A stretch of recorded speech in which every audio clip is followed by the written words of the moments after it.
Thanks so much to everyone for joining us for another session of our Career and Identity Intersections.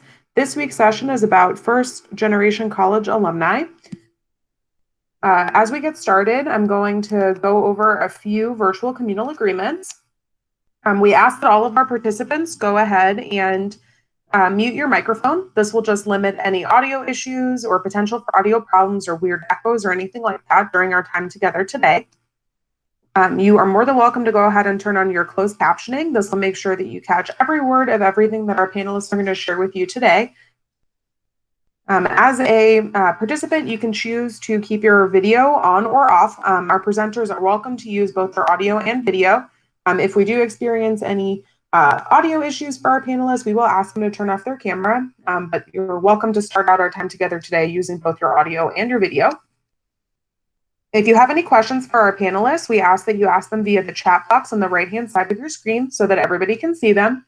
If there's something super timely and pressing, we'll ask it during the session. If not, we'll save it to our Q&A section at the end. To let everyone know, we are recording this presentation. We will be sharing this on our Career Services website and on social media platforms. So with that, I want to go ahead and introduce today's moderator, Kevin Wright.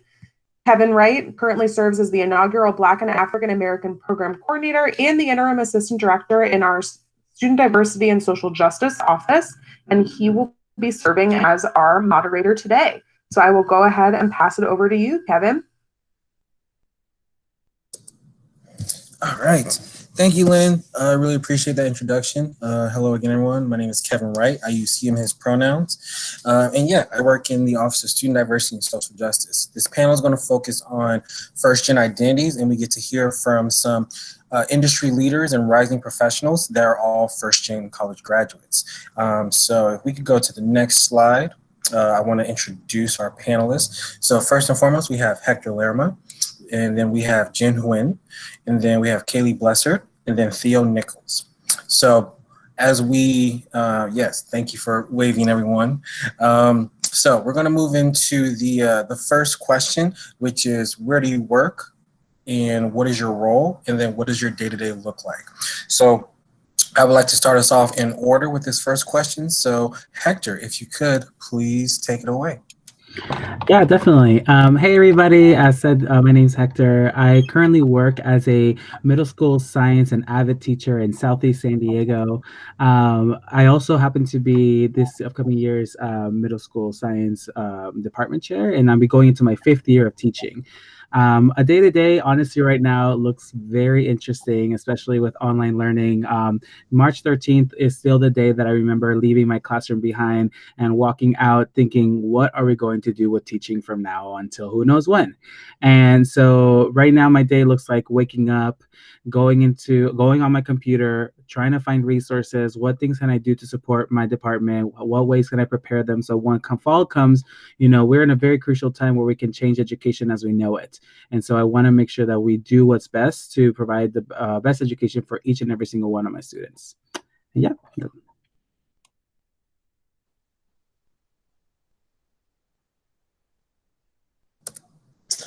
All right, Jen. All right, I'll go ahead. Hey, y'all. My name is Jen Huynh. I work at Pratt & Whitney, which is an aerospace aviation company focused on propulsion systems. In general English, that would be creating jet engines. I use pronouns she, her, hers. My role is I'm an account specialist, and what that means is I buy the parts for jet engines, for commercial and military engines. And my day-to-day is really all over the clock. I work with all international suppliers around the world, including like Spain, Italy, Vietnam, South Korea, Mexico. So whatever time they're on, I'm sometimes on, and I answer emails, I do meetings with them, and I track delivery of those parts to make sure that our customer, which are like Boeing, Airbus, anyone who buys a engine that goes on a plane, can get their parts on time and build the engines.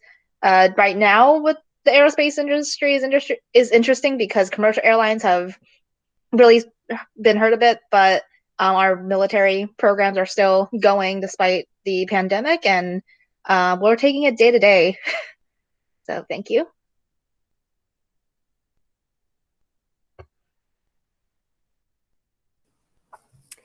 I guess I will go next. My name is Kaylee. My pronouns are she, her, hers. And right now I work at a small marketing startup in Atlanta. I do demand generation. So I do a lot of digital marketing stuff. So Google Ads, I do a lot of email marketing, some website building, stuff like that. So my day-to-day can be pretty varied. For example, today I spent probably 4 or 5 hours writing an email campaign. Yesterday I was working on building a landing page for one of our clients. I primarily work in B2B right now, but I've worked in B2C before. So that's about where I'm at right now.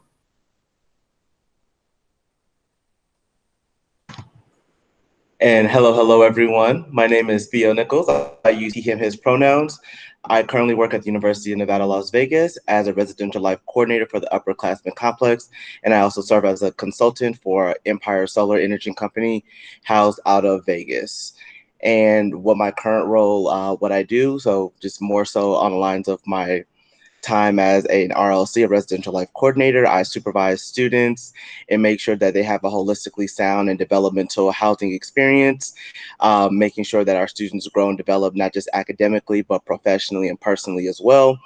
And then with some of my day-to-day and what that would look like per se is more on just really supporting our students and making sure that they're given the, the knowledge, skills, and abilities and the tools to be able to successfully navigate this really interesting and turbulent time that we're kind of in right now, just due to everything that's happening with the country, the media, so on and so forth. My goal and my main mission is to support our students through that and making sure that they are equipped to be able to handle everything that is happening. Outside of that, I deal with all the, if anything happens within our buildings, any form of conduct, that's kind of all other little nuances that kind of fall underneath my role. All right, everyone, thank you for those introductions. And something that I wanted to mention that I honestly totally forgot to mention in the first place, so I apologize. Some people are probably wondering why we use Alumnx for this session. Some people on social media thought it was a typo and sent us messages. And then I can assure you all it definitely was intentional. And the reason why we do that is to be inclusive of different genders, because alumni, which is the typical term, usually refers to a multiple people, either male or female, that graduated. And then there's alumnus that refers to just men, and then alumna, which just refers to just women. So Alumnx pays homage to the folks that are non-binary, gender non-conforming, or are transgender as well, to make sure that those folks who also have been putting in the hard work to achieve degrees, such as the panelists on this session, are also recognized as well. So that's why we say Alumnx. So I just wanted to bring that into this space to make sure that everyone was on the same page and that it was an intentional use of the word and not just a typo. So moving on to the next question for career trajectory, what has your career path looked like thus far? And this time, let's start with Kaylee, and then you will be able to choose who you would like to pass it on to after you're done answering. Okay. So far, I graduated college in 2017. So I've been working for about 2.5 years now. I was very lucky to get hired pretty soon after I graduated. I started out as a copywriter, so doing some of the same things that I do now, but at a much more basic level. In my first role as a copywriter, I just found myself not really feeling fulfilled. I was really excited to put my college degree to work. There were definitely times where I was wondering if I was making the right decision in terms of my major. But so as I started to kind of develop in that role, I started thinking about what my other interests were and kind of taking the initiative to teach myself things and learn new skills so that I could advance to where I am now. And my current role, I think, is a much better fit for my skills and my interests, and definitely feels a lot more fulfilling and invigorating than copywriting did at the beginning. So should I answer the second question as well? Not yet. Okay, cool. Does anybody want to go next? Okay, how about Hector? You can go next. Got it. Thank you. So my career path has looked very interesting. So the traditional teacher route usually goes, you finish your undergrad with your bachelor's degree, and then you decide to move on to your credential. In your credential, there are some schools that have a 1-year program, some schools have 2-year programs, some schools have, like my school has a 1.5-year master's and credential program. I went the non-traditional route through Teach for America. Through Teach for America, I was able to immediately jump into the classroom while at the same time getting my credential. And I will dive more into that with my one mistake that I made. That will be for later.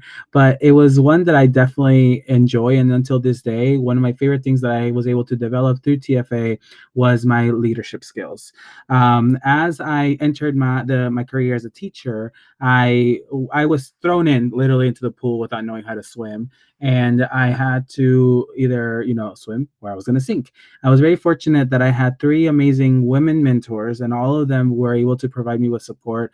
And as the years have gone by, I knew that my place in the classroom wasn't just educating my students, but also leading those around me to provide, again, what is a quality education for our students.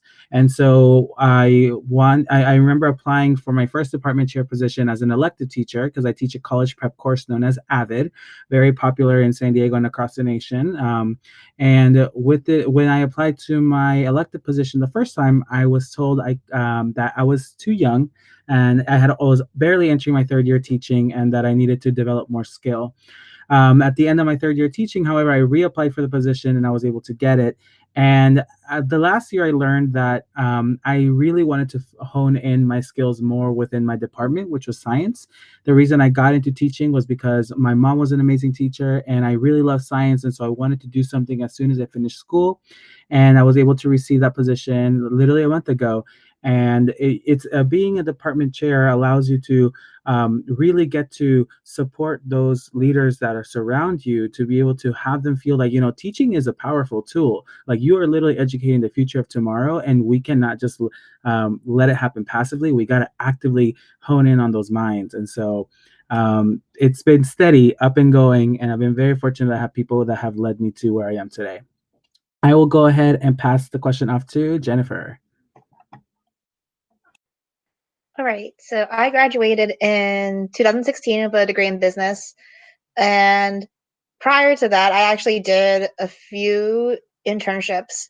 Right out of high school, I actually I was very proactive and told my guidance counselor, I want to find an internship.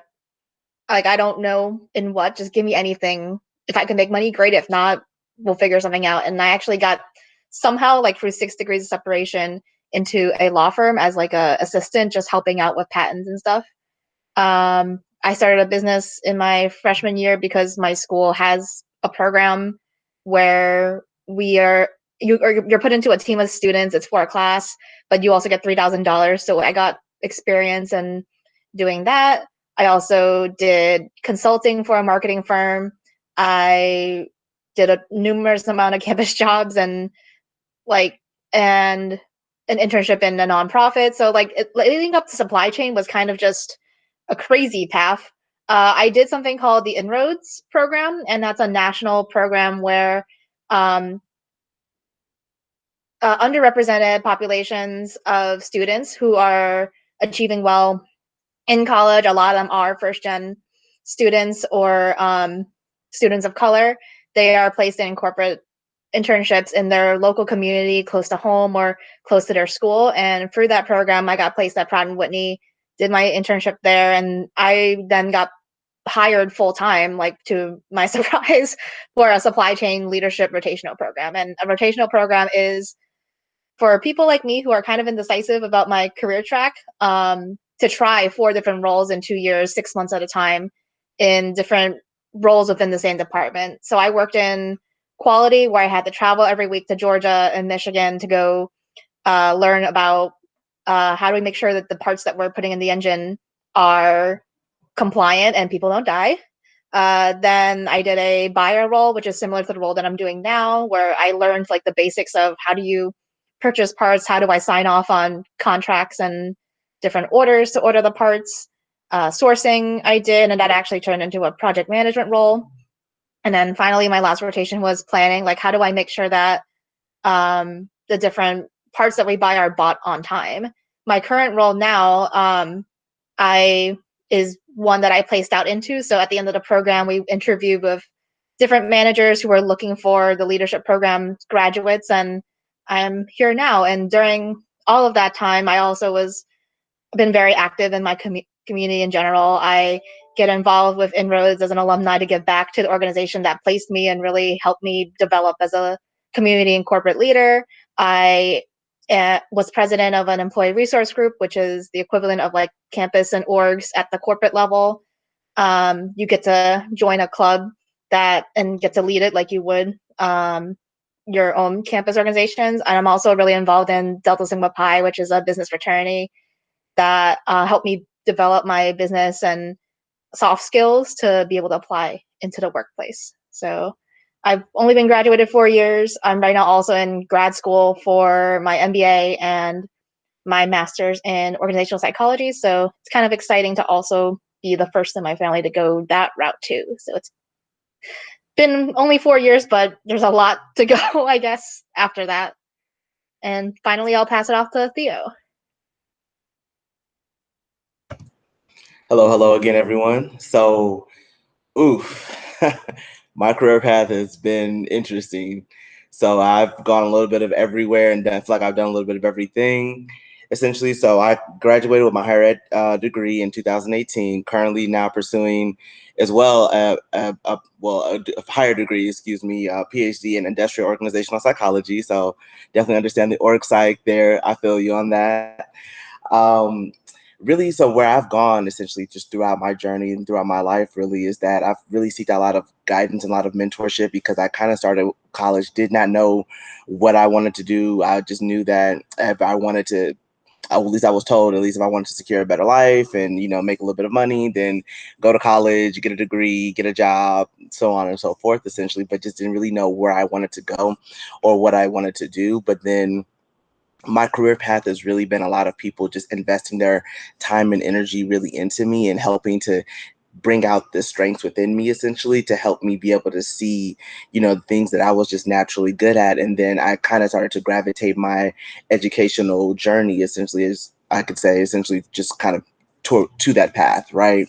So then that led me to doing hospitality, and then that also led me to my higher ed degree. And then it was like, well, Theo, you know, you're really passionate about helping and developing people. You're really good with working with businesses. You're able to see two, you know, disparate ideas, put them together and make them work collectively. You know, have you considered, you know, a degree in or organizational psychology? I was like, you know, never thought about it, never honestly even heard of it. And then I just started to love my program. I started to love everything about it. And really what kind of came out of it was just understanding my strengths and having somebody be able to see that within me, bring it out, and then help me see a career path that would be best fitting to that. So now every day when I go into work, that I get a chance to, you know, literally apply what I'm learning in the classroom currently to my role as a residential life coordinator with students, even not necessarily in an in-person setting, but even on a virtual setting as well too. Just being able to come up with those creative ways to be able to engage our students and engage, you know, businesses that I work with. And even I consult for a solar group as well too. And just even being able to just kind of help them show how they can increase their business and help them be able to have a better impact and efforts to better help people is just something that I really live for. But it really did start with, you know, mentorship and just that guidance and just being able to see somebody who was truly invested and wanted to see me succeed that really helped my career path grow to where it is today. Thank you, everyone, for your awesome insight. And the next question is, what is one mistake you have made in your career journey and what did you learn from it? Now, some of you already kind of mentioned it or were foreshadowing it, which I greatly appreciate. So if you would care to expound on, you know, that mistake or that experience, that would be great. And I would love for us to start with Jennifer. All right, so I cried in my internship, my first big break in corporate America. I got yelled at by someone because I accidentally hit a button in the system that deleted something, and then I just started crying, and I didn't really understand, like, I just focused on the fact that I did something wrong, and I started crying, and they had to like take me into the bathroom and be like, get it together.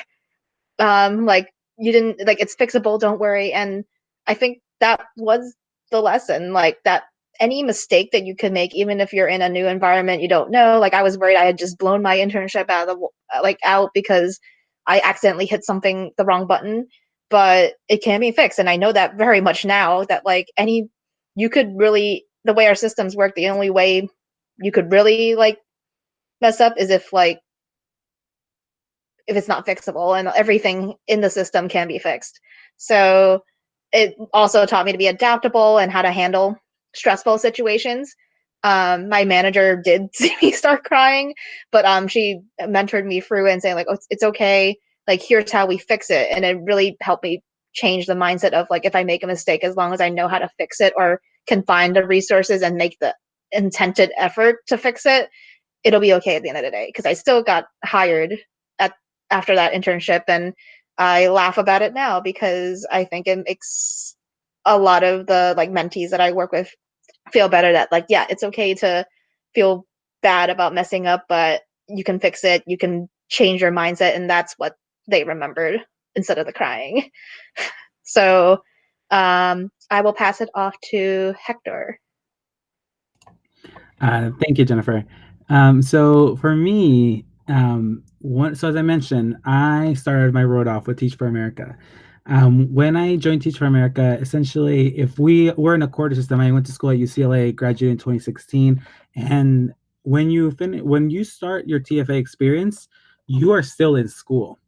And so my mistake that I made is that I came in with taking no education classes, knowing very little about how the education policy works in the United States and California.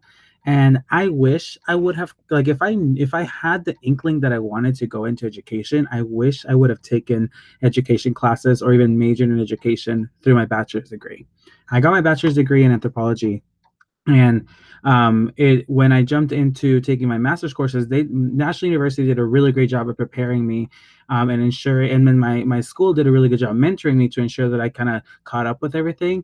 But it really makes a difference if you are able to take at least one education course early on or in the middle of your undergrad journey. And if that's something you choose to do later, like, the more ways you can be informed, it doesn't even have to be formally. You can go online and read on it, the better it's going to be. Not only that, but like, your first year teaching is mistake after mistake after mistake. Like, I still remember, I would implement a certain lesson a certain way. The kids didn't like it. I got their feedback. All right, let's try it again. The amount of times that I have changed the way that I manage my classroom and work through with my students, with middle schoolers, has been endless. And that's okay. Because if you are able to be vulnerable and tell kids, hey, I messed up today, like, let's reset tomorrow, the students will appreciate it and will feel connected to you when it's time for them to make a mistake and to change things. So yeah, lots of mistakes with teaching, and it's okay. That's how you learn. I'll pass it over to Kaylee. Okay, so probably the biggest mistake that I think that I've made in my career journey is thinking that I had to take a job or accept an opportunity because it was offered to me. When I graduated, I was, I hit the ground running, probably applied for 100 jobs like a week in the few weeks after I graduated, and struck out a lot. Had an interview with a company that turned out to be a complete scam. Luckily, I caught it before anything happened, but I was so fixated on getting a job that I wasn't really thinking about what I wanted that job to look like and if it would fulfill me and make me happy. And I'm very lucky that the first job I had was one that I did enjoy. I actually just recently left it in March. But I kind of had this feeling that like nobody is really happy with what they do, at least at first. And it takes a few tries. But then I was meeting people who were in a similar place in their careers, and they just loved their job and they loved what they did. And that was a really big wake-up call for me, because while I liked my job, it wasn't something that I wanted to do for the rest of my life. And I thought, I just, I accepted this job and I'm just kind of stuck with it. So to kind of round that off, I think my mistake was not really listening to myself and thinking about what I wanted in a job or in an opportunity. Just because someone says, you know, like, we'd like to offer this to you, doesn't mean you have to take it. If you thought you wanted it and then you get it and you don't want it, that's okay too. It's okay to change your mind and talk to yourself and think it over and talk to others and see if that's really the path that you want your career or your life to take. Kind of like Jen said, most things can be undone. So, you know, just gotta think about like what's gonna make you happy, really. It's not everybody goes to work and suffers every day. So, okay, so I guess I will pass it on to Theo. Cool. Thank you. Mistakes? No, I don't think I made any mistakes. No, I'm just kidding. I made plenty of them, y'all. So one mistake that I would say that it's probably been the biggest like aha moment for me is just really learning how to advocate for yourself. So I worked a few jobs where I was honestly just, not to be too long-winded or anything, but I was just appreciative of the fact that somebody liked me and offered me the job. I was like, oh my goodness, you like me? Like, yeah, like, but I was just willing to take whatever they were willing to give to me, essentially, because, you know, I'm like, I'm better than where I was yesterday. But at the same time, too, I started working with other people who, you know, I noticed that, like, I was like, I'm doing a whole lot more and getting paid a whole lot less. And so I'm sitting here just like, and then I'm like, not only am I doing more and getting paid less, but I'm doing my job better than you. Like, I mean, not to be just, you know, like big headed or anything, but it started to just really sink in with me. But then I feel like when I was in school, I learned how to, you know, I learned how to expand upon my natural strengths, but, you know, nobody had that conversation with me. Well, like, you have developed all these skills and all these abilities to be able to, you know, get you to that next level, but how can you articulate that and then be able to articulate that in a way so you can monetize that, essentially, in efforts to ask for an increased salary? Because just because what they offer to you is not necessarily what you have to settle for. And I just didn't know how to have that conversation. So one of the biggest mistakes, again, I would make is, you know, not knowing how to advocate for myself, but then just through trial and error, bumps and bruises, you know, with all the money left on the table, I'd probably have me a new car right now. But you know what? We learn and we grow and we move on from it. But yes, definitely being able to learn how to advocate for yourself, even if not even from a monetary standpoint, but even for a better work condition standpoint. If there's things that you know you need to be able to produce and do a better job in efforts to serve whoever it is that you're serving, or be able to do your job better, just being able to learn how to speak up and advocate for yourself in a way that, you know, that your employer, your boss, supervisor, whomever would be receptive to. So it's really having and understanding how to frame that conversation in that way. So advocate for yourself. Yes, strong words by our awesome panelists. I hope the folks in the back are paying attention. And, you know, y'all's stories are very meaningful and impactful. And it actually is a great segue to our next topic, which is about employer dynamics. You know, many of you have had some ups and downs, you know, some very interesting situations, some very messed up situations. And, you know, that takes me to my next question, which is, how has your identity impacted the type of employer you work for? So we are focusing on the identity of being a first-gen Alumnx. And even then, we are also very big about intersectionality. So if you want to talk about, you know, first gen as it intersects with, you know, gender, race, sexuality, socioeconomic status, military status, you know, et cetera, that's totally fine. But we definitely are curious to see, you know, provide us some insight about that. And this time I would like to start with Theo. Awesome. So yeah, so my identity, so I definitely can't by any means, you know, discount like the intersection of my identity to even include the fact that I'm also prior military as well too, served for 10 years.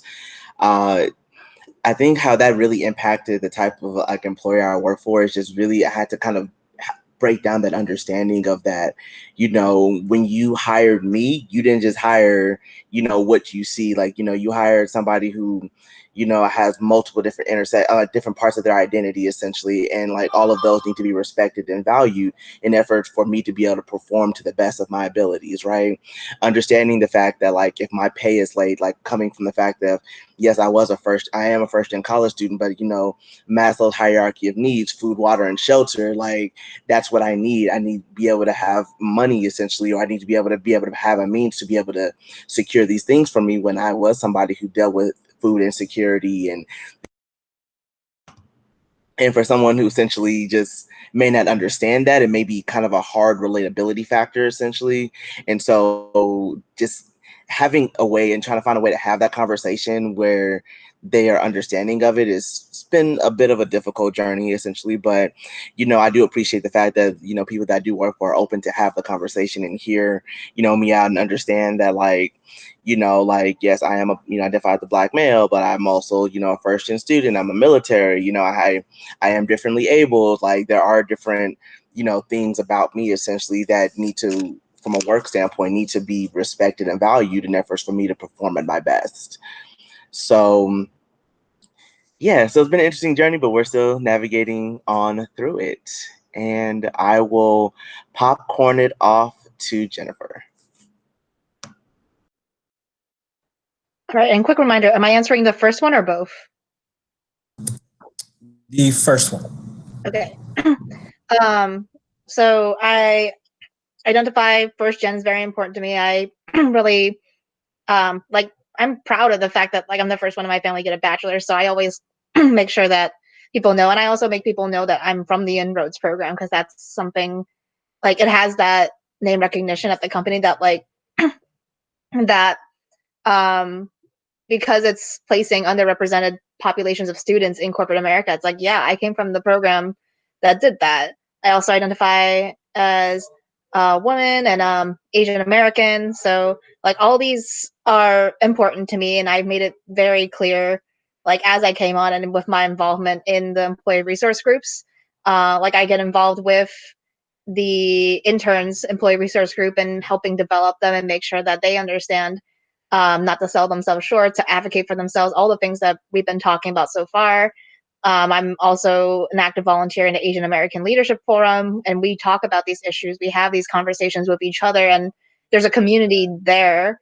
And I made sure that when I joined this company, not only did I get the opportunity to be able to experience what the culture is like as an intern, but from a work perspective, but from the community perspective too, because we have these communities with so many people who also want to make sure that they don't have to leave a part of themselves at home when they come to work.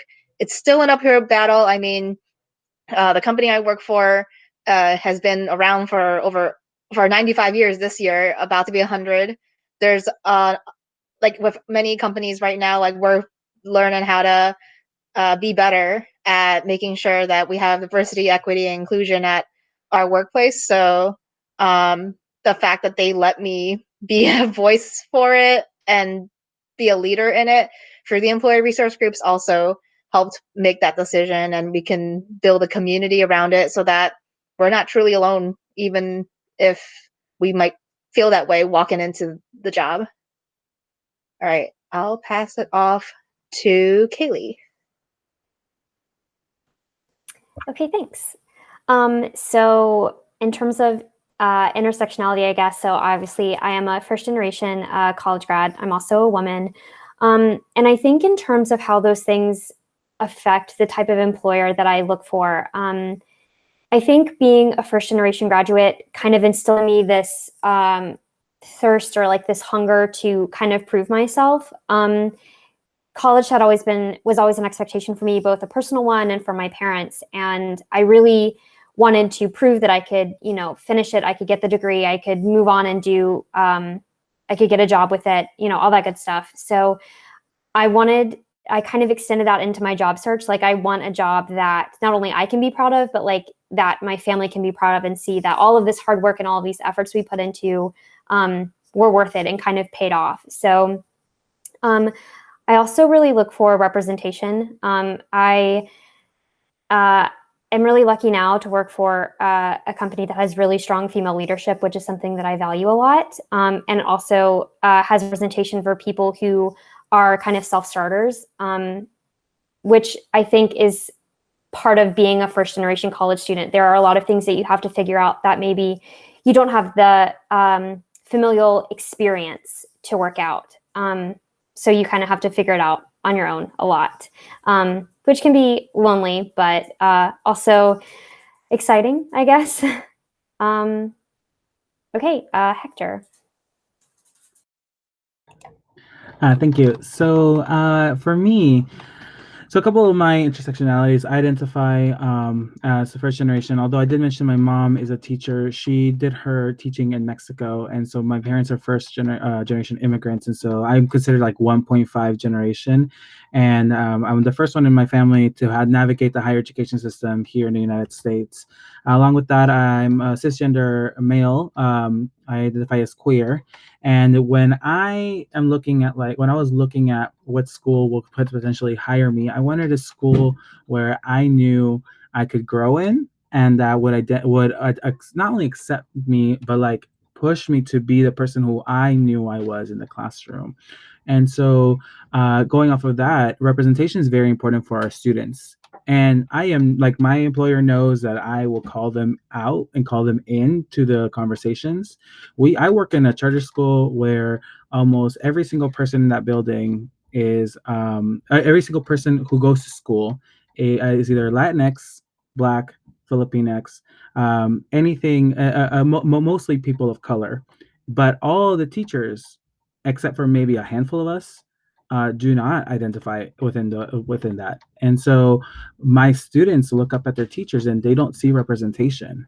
And so I have been able to engage in these conversations with my employers, with my administrators, being like, we need to do something on our campus, especially now, because we are not serving our kids the way that we should. And I've been very fortunate that with the leadership that I've been given and with the position that I've had and being vocal about it and having some people who support me, my administration is listening.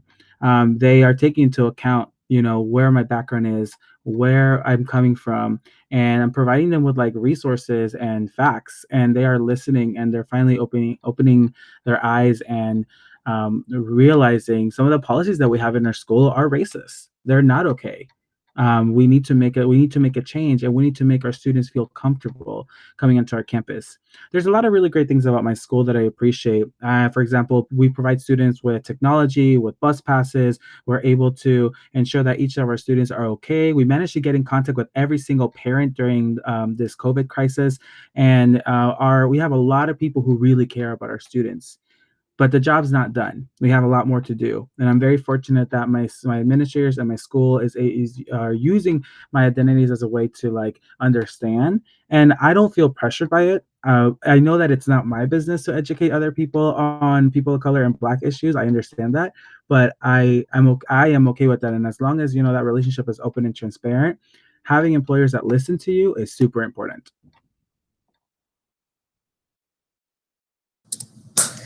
Thank you for that. And, Hector, I definitely appreciate your insight talking about, the racialized policies that you had to address with your employer. And I think that that'll be a great segue into our next question, which is, how do you navigate workplace politics, and does your identity determine how you show up? So every industry has its own politics. Certain things are made political, even though they don't have to be. So I'm very curious to see how you all have had to deal with workplace politics. And Hector, I would like to start off with you, please. Yeah, so one of the things, I'll start off with this. Teaching is political. Teaching is political 100%. Every single day you walk into that classroom, you have to understand that your biases and your position of where you come from, everything that you've grown up with is going to show, period. As my students would say, period. Like, it's going to happen, right? And so it's super important that we as teachers, as educators, have to listen to our students, and most importantly, the needs of our community. Our community is engaged with politics every single day. Whether people are actively doing it or passively doing it, it doesn't matter. living in Southeast San Diego, living in South San Diego, but working in Southeast San Diego, those are very different populations. South San Diego is comprised mostly of Latinx and Hispanic people. Southeast San Diego is thoroughly mixed. We have a Somali population, we have Black population, we have Hispanic, Latinx population, and a large Filipino population as well. And it's important for us to, as teachers, to be able to understand the backgrounds of our students, the policies that are harming them, and with that, openly talk about it. And that's still something that is very difficult to do in the education world. I saw a post on Instagram that said, and I'm trying to remember who said it, but somebody said that a lot of educators have a really hard time talking about race and ethnicity and these policies because these people care about kids. Like, the educators truly love working with kids. Most educators do. So it's really hard for educators to listen to someone to come up to them and be like, hey, what you said is kind of wrong. We got to fix that. And for them, they're like, oh my God, but I love kids. How is that possible? So it's really difficult. But what's most important is to have an open mind and make sure that when you are engaging in those politics, build a brave space. I don't like the idea of safe spaces personally. I think that every single space you walk in, you can't guarantee that people will be safe, but you can provide a brave space for people to listen to. And so when it comes to, navigating workplace politics, you got to make sure there's a brave place for people to talk about it, because that's how progress is made. And I'll pass it over to Theo.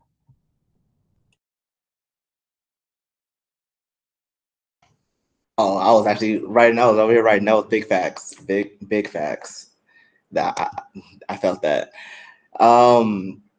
Yeah. So, how do you navigate workplace politics? So I am very much so unapologetically Black when I walk into any space that I'm in, because I have to realize that, like, the identities that I hold, that people also look up to me for guidance as well too. So I do have students who, can see a lot of themselves within me, essentially. So I have to be aware of how I show up and be able to make a space, for those to be able to thrive in all aspects, again, not just academically, but professionally and personally.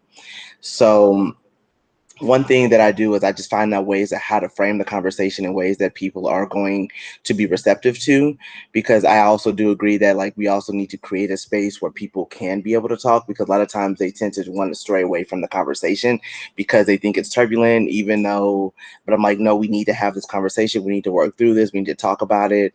But also a firm believer that, also we need to really truly listen with an act of love, because we are given 2 eyes, 2 ears, but only 1 mouth for a reason. And I tell my students that, I tell anybody that I work with, that is like, because we need to be able to provide a space and get a deeper understanding in the sense of really what's going on, what's happening, why is it that you're navigating, or why is it that you're thinking this way, what's the end result, begin with the end in mind, essentially. So I'm like, let's create this space where we can be able to make change happen, but then also, what is the end result, right? Like, what are we trying to get? Is it just going to be pointless conversations where we're just not going to get anywhere? Are we actively working towards change, essentially, but addressing that in this space? And so I believe that, like, it's kind of like one of my duties, essentially. It's a burden. I mean, I don't always necessarily have to, because you have people that, choose sometimes to be silent and not say anything, but I'm a big believer in disrupting the culture of silence, essentially, because that's how we really and truly do make change. And it does take a little bit of, not a little bit, a lot of bit of work, essentially, in order to make that happen. And sometimes, it's amazing to have other people who share, not even necessarily the same identities as you, but at least believe in your mission and your value, regardless on however it is that you identify, to be able to change some of those workplace politics. But then also when they're receptive to your own identities and they see how important it is, and how by being able to make that change can really make our workplace better for everyone, is like such a beautiful thing. So I always keep that in mind as I navigate any conversations that I'm having with people, and as I'm like just learning about the work that it is that I do and how my identities show up. I keep that at the forefront and then proceed accordingly. And I will pass it off to Jennifer. Ooh, I tried to ask in a leadership program that I did in the area that my work sponsored me to go to. We talked about workplace politics, and I think I asked the question, can you opt out of it? Like, can you just not play in the workplace politics? And the answer wasn't a clear no, but it sounded like no. And it really is true, because unfortunately, like, if you don't participate it, or if you're silent on it, that's still an action. It still says something about the the vibe that you're giving off, or whatever the situation may be. So, and if you're not playing, someone else is, and it just becomes so convoluted and complicated. How I navigate it is I've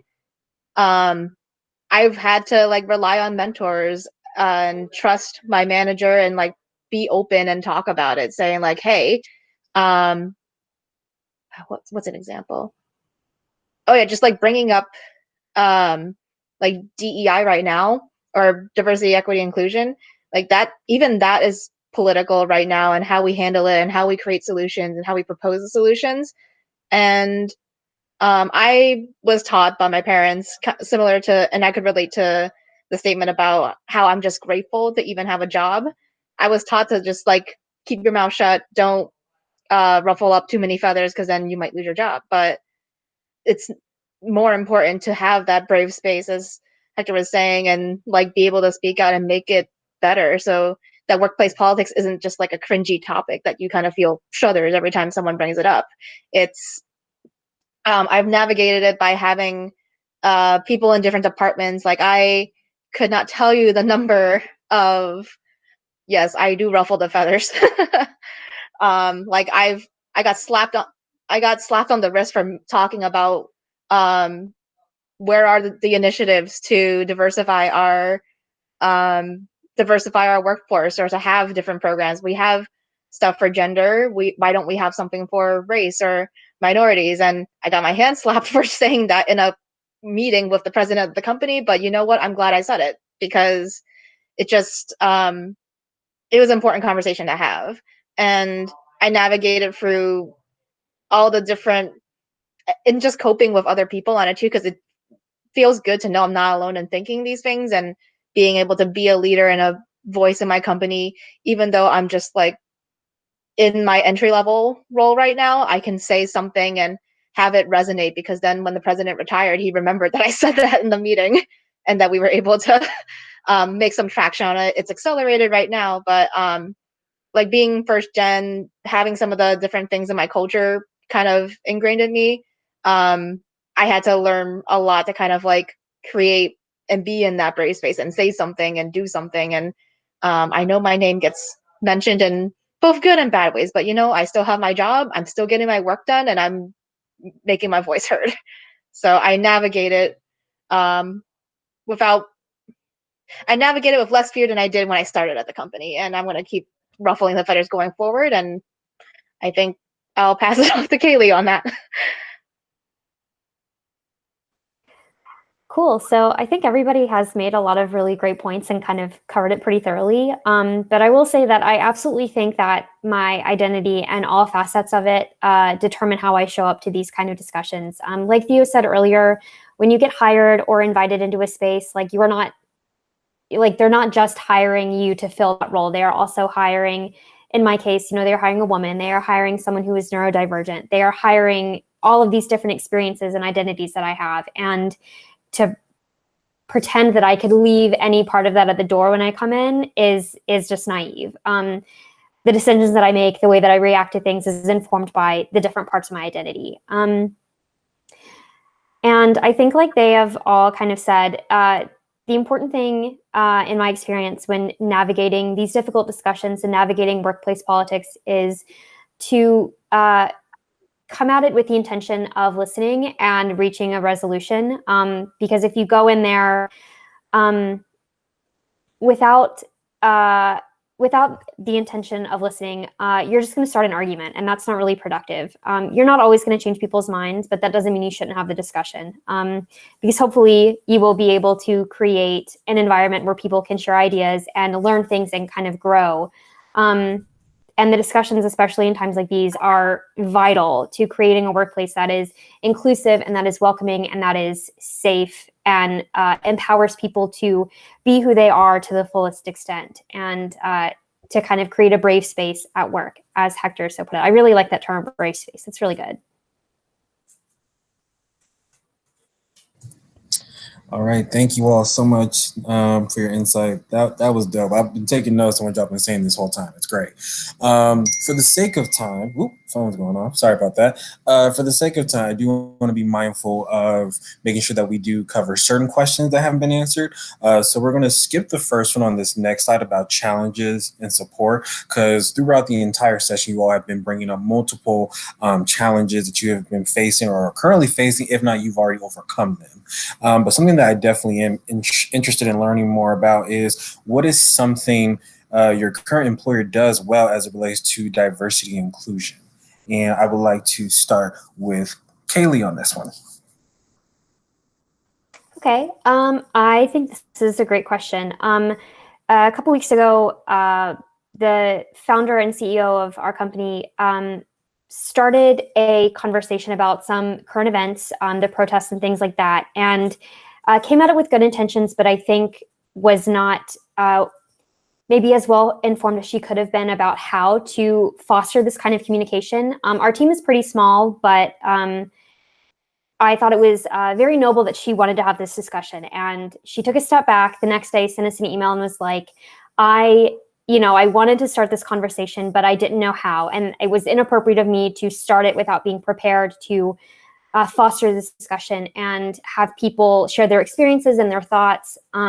So I think that is kind of an evolving process for us. Like I said, I haven't been there very long, but I see them making efforts whenever they are hiring new people, whenever things are changing in our city or in the nation, to bring different perspectives into it and open the conversation to people who may have been underrepresented or ignored in the past.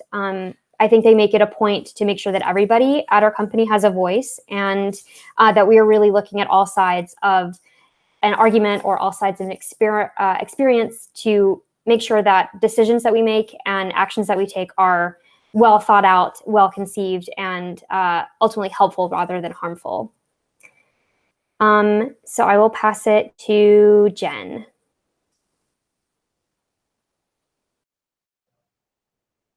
Okay, I'll be honest, it took us 10 days to get a statement out. And like I mentioned earlier, there's politics behind that. Another word that's fun in corporate America is bureaucracy. And just like the processes around, like I've been working on a task force. It became a secret task force because I got my hand slapped, but a task force to improve the policies and procedures at our company to improve diversity, equity, inclusion, and to make our culture and climate a better place for all. So like we've been working for it on a year and a half, and luckily like we were ready as soon as like as current events came out, they were open and said, we have no idea what to do. And our diversity and inclusion department has been in and out staffed due to a variety of reasons. But they've acknowledged that they want to improve. They just appointed their new D&I lead today, and I'm very pleased with their selection because it's someone that actually has the knowledge. They've worked in talent and recruiting before, so we know that we're going to bring diverse talent in. And they do very well at letting us speak. Like, yes, I did talk about getting my hand slapped for saying something that may not be so cushiony in a president's meeting, but it led to a conversation after. It led to me being able to connect with the other leaders in the room who want to make a difference and talk about the policy and how do we make change and what does the ideal change look like. And they do a good job of reaching out for the resources. Like the president of the company reached out to all the presidents of the employee resource groups of all the different affinities that we have represented and asked for help. They are going to look for people who are certified or knowledgeable or subject matter experts on it, as opposed to promoting internally for this role going forward. I mean, they learned their lessons and they're going to evolve and grow for D&I, and I can feel it. And I'll pass it off to Theo.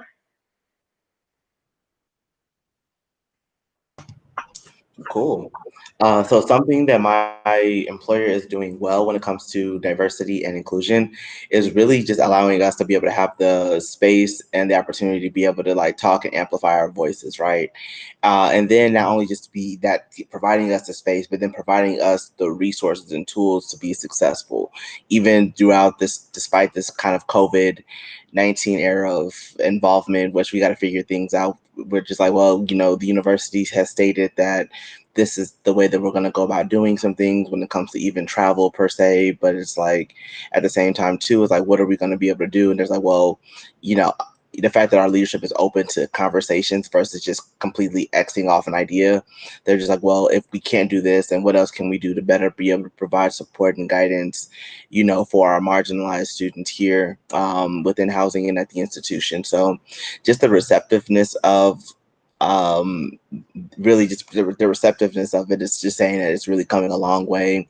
I mean, I even got an article just about Juneteenth. Just I was like, wow. I was like, I never even like a couple days ago. A couple years ago, I'd have never got anything like this from like, you know, thinking about that from like my department or institution, but just seeing just the receptiveness behind it and really just seeing like that. I don't know if it's reactionary or being proactive. I'm like, either way, we still having a conversation, so it's cool. Like it's we hear like, so I appreciate it. So yeah, so that's one thing I would definitely say, that just the openness, and then you know they're not just allowing us the space but giving us the resources and tools to be successful. So that's pretty solid. And I will pass it off to Hector. Yeah, thanks. Try to keep it short. Everyone has been saying, like, I'm really glad to hear like how things are evolving across your employers. One thing that I really love about educators is that they're willing to grow. Educators are willing to always expand, and for the most part.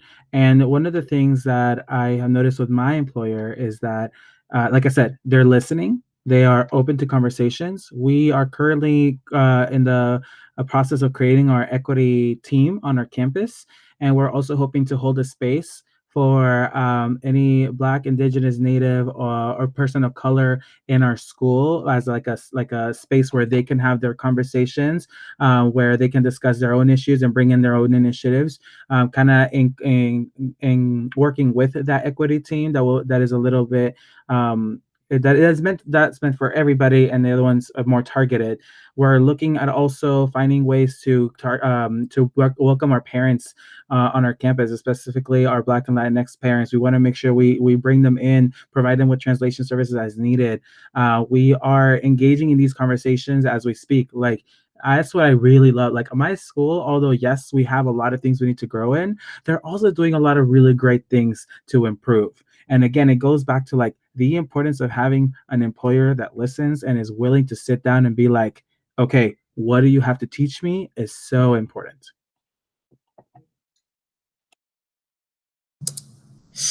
Thank you, everyone. Thank you.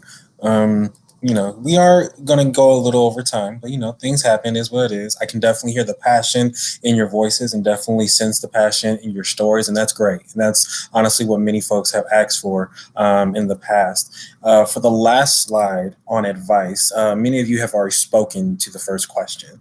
So for the sake of time, do you want to move forward to the second question, which is, what are some pieces of advice you have with navigating the workforce as it relates to your most important identities? Many of you have already provided some very awesome sound advice. And if there's anything that you feel like you haven't touched base on, that you think folks would definitely need to know about or consider, you know, please use this time to, you know, share that. And I would like to start with Jen. All right. Definitely like be keyed into emotional intelligence. I mean, coming into corporate America, and like my dad had worked in corporate America before, but he didn't really share with me a lot of, he just said, do your job, do your thing, like, and get it done. But I really found that I was able to do my job better and get more done and build relationships with people by just like being able to adapt to like different communication styles they had, or using the different things that I've learned in other leadership programs and Delta Sigma Pi, just like knowing how to gauge someone's leadership style or working style to be able to work with them. And how it related to my identity is because it helped me make sure that I didn't lose who I was or try to like bend too far into a direction. Like you can make bold statements at work and work with the people that you're trying to make the change with, as opposed to coming off like a coup. Like even though I've mentioned that my company may have things to work on, I recognize that they are very responsive with it, and like we've been able to work through a lot of the processes and work and have those conversations, as opposed to saying "Viva Revolution," let's take down everything. Which we want to do that, but we want to do it in a respectful and professional way. So like having emotional intelligence of yourself and who you are and being authentic to that, along with being able to work with and collaborate with those around you, are going to be able to let you bring your full self to work. It's definitely done that for me. Like I love where I work because they've challenged me and been able to allow me to grow as not just a professional in a technical way, but they also let me be a leader and be a voice in all of that. And as a result, like we've been able to work quickly on a lot of D&I stuff. So I'm excited for that, and definitely just be authentic with it. So I will pass it off to Hector. Yeah, I'm just gonna reiterate what I think I've been saying quite often. Find an employer that's gonna listen to you from the very first day you're there. Like there are employers that will treat you as a human being. They exist, and it just unfortunately sometimes takes quite a bit of work to find them. And so it's okay to be patient. It's okay to take a gap year. It's okay to jump in right away. Just be mindful, like of your space, where you are, and what you need, because your needs are just as important. And I'll pass it over to Kaylee. Cool. So I will also kind of reiterate something that I said earlier, which is my biggest piece of advice would be to trust yourself. You're going to have to make so many decisions in your life, big and small. And ultimately, at the end of the day, like you can get advice, you can speak to mentors, but no one is going to be able to make a better decision for you in your situation than you are. And kind of leading into that, when you make mistakes, because you will, we all do, it's important to own them. No amount of hiding is going to make them go away. And most of the time you can fix them. They can be undone, they can be rectified, but it's really important to take ownership of them and take the opportunity to step up and say, hey, like I messed this up and I'm going to do better and I'm going to fix it. And this is how. It'll make you look really good. And at the end of the day, in my experience, it's going to make you feel better too, to know that you didn't shift the blame to someone else or hide from it. But really, I cannot reiterate enough how important it is to trust yourself. In terms of how it relates to my identity, I would say like on a societal level, on an internal level, kind of everywhere you look, there will be people who doubt you because of your gender or because of your race or your orientation or your education level or your familial status. You really have to trust yourself and know that you are making the right decision as a culmination of your experiences and your knowledge. Cool. So I will pass it on to Theo.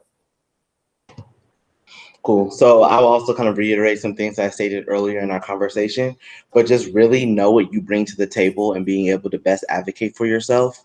And then really when you actually are, when you do have a seat at the table, don't just, make things better for everyone else. Like just because now you have a seat and you have the ability to be able to make change, do it and make it better for everybody else that's coming, after you as well too.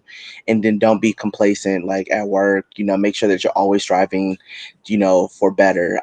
There's a quote that a mentor always told me. It's called good, better, best.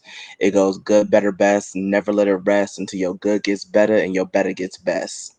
And that's just the lifestyle you need to live, especially if you want to be, successful in any type of work that it is that you do.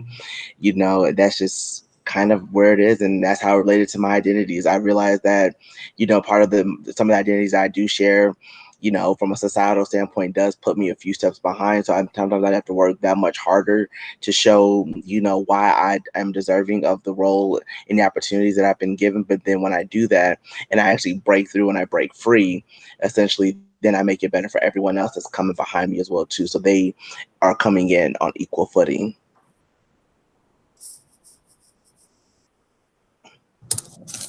All right. Thank you, everyone. Those are all the slides that we have. We're going to wrap this up. To our panelists, if you haven't already done so, if you feel comfortable, please put your contact information in the chat box so students can reach out to you, as well as other Alumnx. Again, this was Thursday Thoughts. This was put on by UNLV Career Services. So shout out to the staff at that office for coming up with this idea and then collaborating with my department, Student Diversity and Social Justice. Really appreciate it. And one more applause to our awesome panelists, Jen, Hector, Theo, Kaylee. You all were so amazing, and I really appreciate you all being able to be a part of this. This was great, and I really appreciate you all so much. But yeah, that's essentially it. So thank you all for joining us.